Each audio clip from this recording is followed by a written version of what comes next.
If I let Jim die, is that the same thing as killing him? It'd be good for us, you know? Take a break from each other. When I first read the script, what struck me was what part of the dream was a dream, what was real.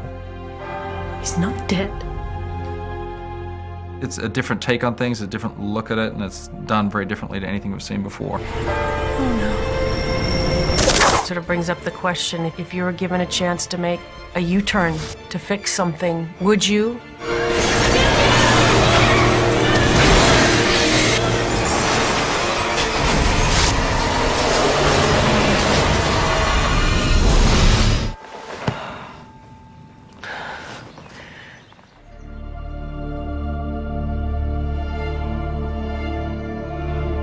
I was looking for sort of not a horror film, but sort of a scary film. Like, I'd never done one like that. I'd never been a part of, whether it was scary with special effects or whether it was scary because of the subject matter, but those kinds of films. And I was reading a lot of them, and this one, literally within the first couple of pages, I loved it. I loved it.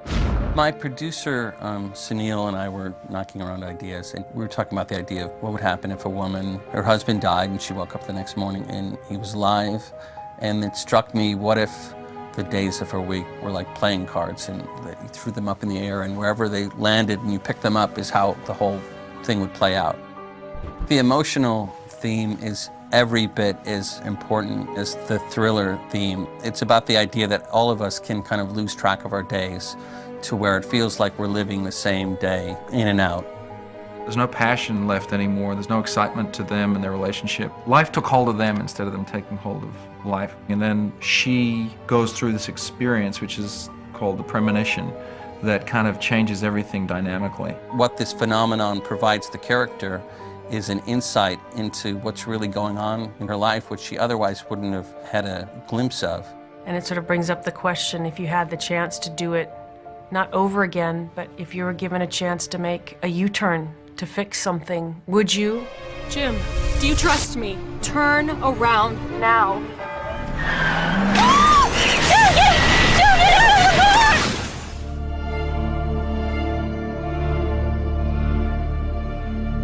Sandy was our first choice for the part. This was certainly a departure from anything else she'd done, and also kind of rested squarely on her shoulders. If tomorrow's Wednesday, just please wake me up before you leave. If tomorrow's Wednesday. I know it sounds crazy, just please wake me up. Jesus.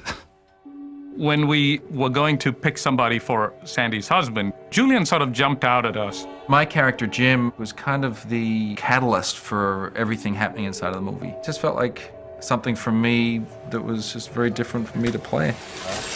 Sandra and Julian both had really strong feelings about their characters, about their relationship with each other. Their perspective on that was really invaluable. Ready?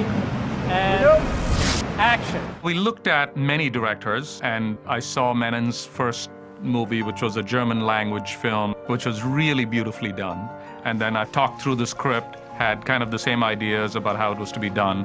When I first read the script, what struck me was the structure of the film. That really excited me about the whole project.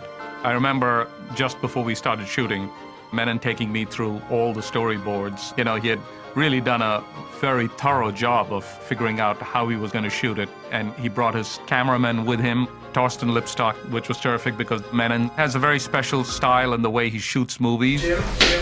Since in the script the days are out of order, I insisted on shooting in continuity. That was really difficult, of course, because everybody was against that, production-wise. And it took me some fights and persuasion, but at the end, I think everybody agreed on it and said, yeah, you're right. I mean, this is really complicated enough in itself. Menon and I were really on board with the idea that this happened to just normal, average people.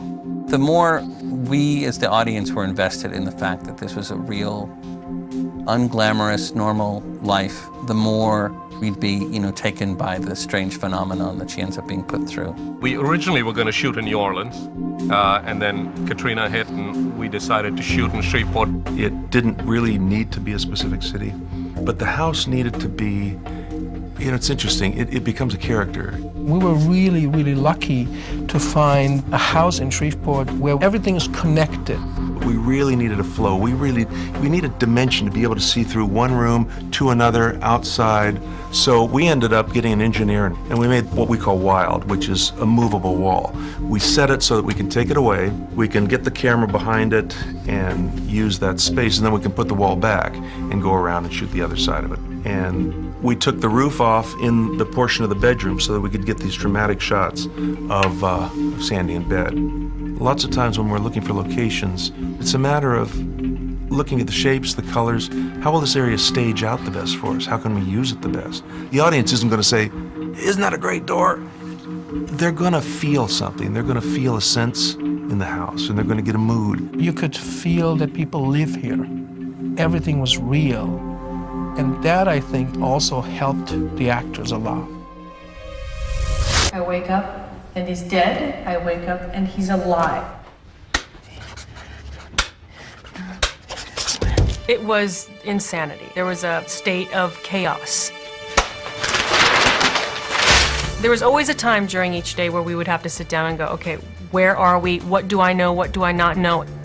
When I started, I was trying to calculate timelines and stuff, so it was a little difficult to try and place everything. I oftentimes had to say, well, what day is this? And did I know that she's going crazy this day yet? I think the key to this is that you have to know the script very, very well. The way that everybody's tackling it is whatever you're doing today is absolutely real to you today. It's much, much harder for Sandra. She has as much emotional and physical stamina as anybody I've ever seen in my life. Oh my God! And this part requires that you have to be able to get torn up and repair yourself.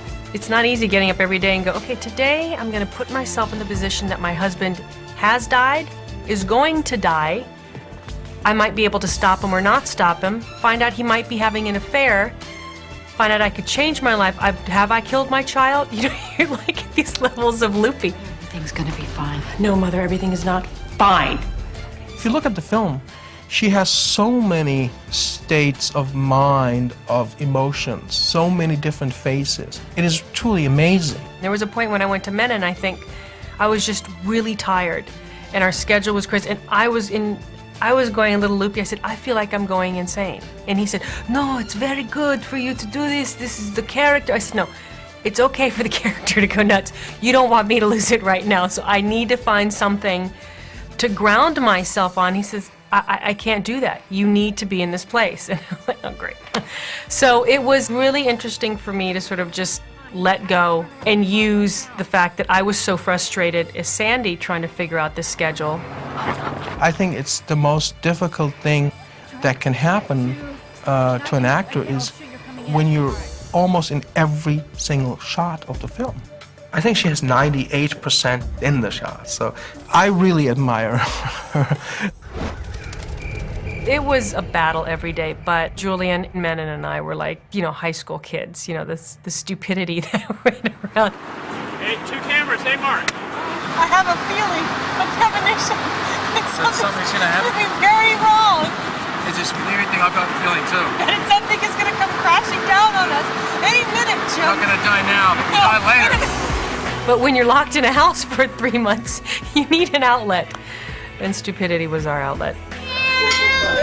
We had a lot of fun, and the three of us got along so well, so we had the greatest time. At the same time, we're all very serious about our work. Just pull out after a couple of feet, you're out of the frame. There's nothing better for an actor than feeling comfortable with your director because it's your safety blanket, you know? And I don't think I've ever felt as comfortable.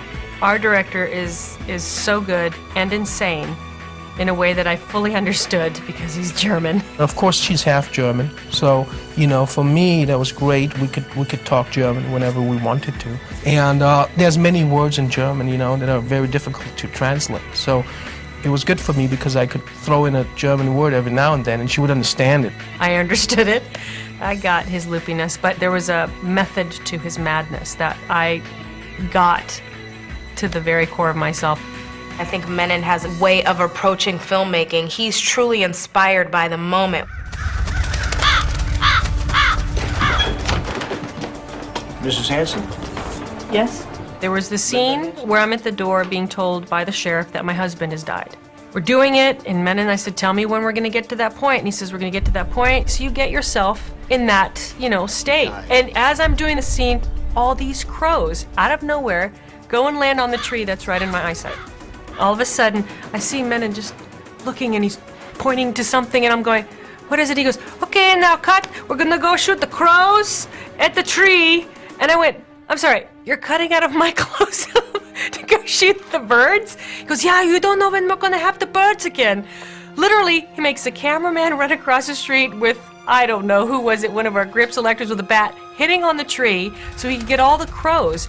I don't think American directors would do that, would, you know, take the birds over the close-up of your lead actor. Now, of course, she's making fun of it all the time, and he doesn't forgive me for that. But I think there she understood what I was aiming for, reality.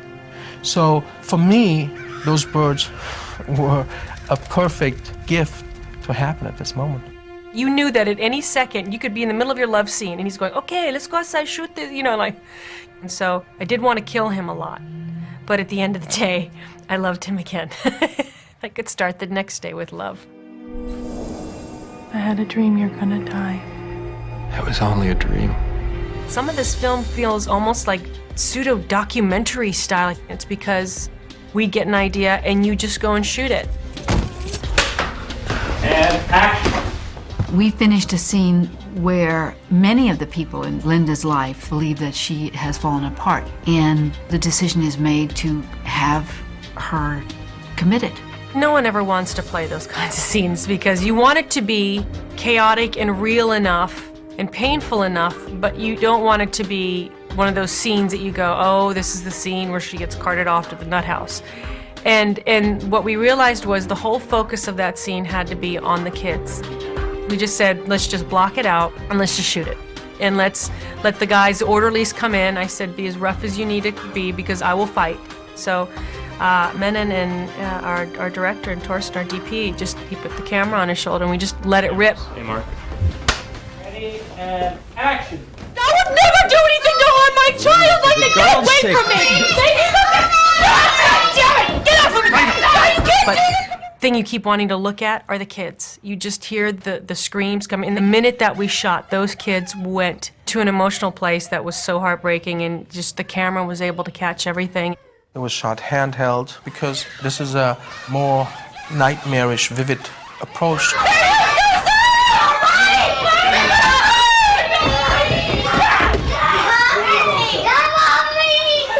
When we shot this, everybody was so moved by this, you know, and I think it's pretty powerful. Sometimes I think it's better when you don't plan everything because then it doesn't become too clean. You know, and those situations are never clean. Why do we have to talk about this now? Why can't we just go inside? Because we're running out of time! During the shoot, I encouraged Sandy and the writer and myself to always keep thinking about the end scene.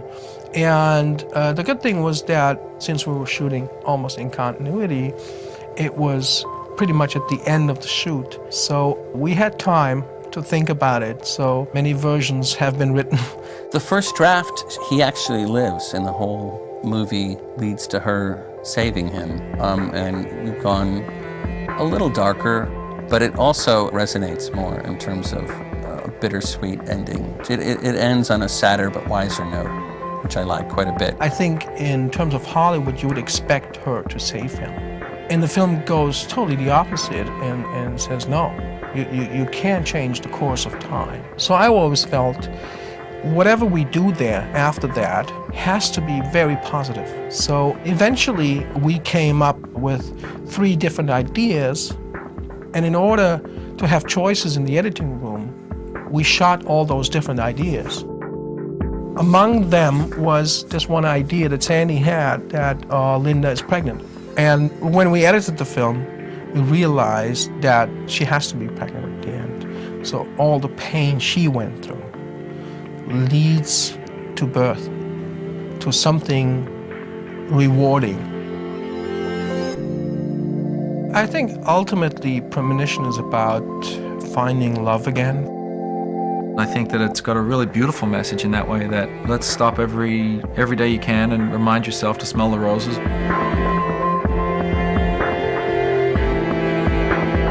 You know, it sort of hopefully will scare everyone into like living their life maybe, or else. Dun, dun, dun.